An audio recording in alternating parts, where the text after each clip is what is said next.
La Bible en un an. Genèse chapitre 46 à Genèse chapitre 47. Psaume 19. Proverbe 4, 14 à 19. Lecture du 23 janvier.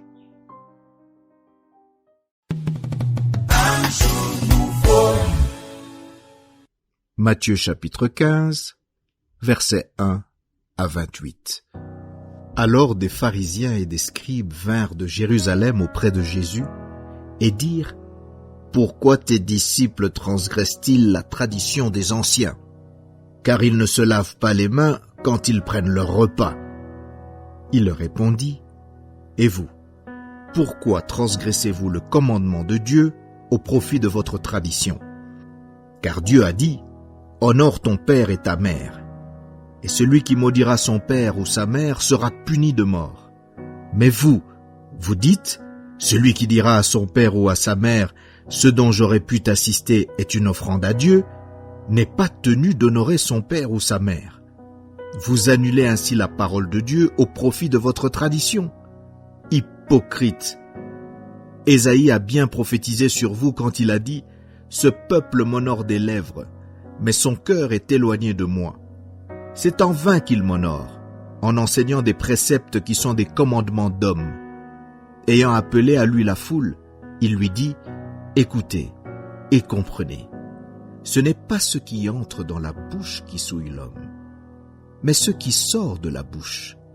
C'est ce qui souille l'homme. Alors ses disciples s'approchèrent et lui dirent : Sais-tu que les pharisiens ont été scandalisés des paroles qu'ils ont entendues ? Il répondit : Toute plante que n'a pas plantée mon Père céleste sera déracinée. Laissez-les. Ce sont des aveugles qui conduisent des aveugles. Si un aveugle conduit un aveugle, ils tomberont tous deux dans une fosse. Pierre, prenant la parole, lui dit : Explique-nous cette parabole. Et Jésus dit : Vous aussi, êtes-vous encore sans intelligence ? Ne comprenez-vous pas que tout ce qui entre dans la bouche va dans le ventre, puis est jeté dans les lieux secrets ? Mais ce qui sort de la bouche vient du cœur, et c'est ce qui souille l'homme.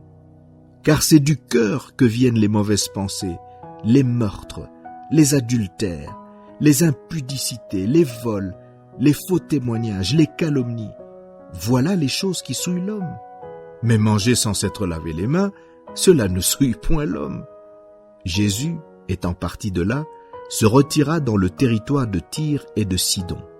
Et voici une femme cananéenne qui venait de ces contrées lui cria : Aie pitié de moi, Seigneur, fils de David.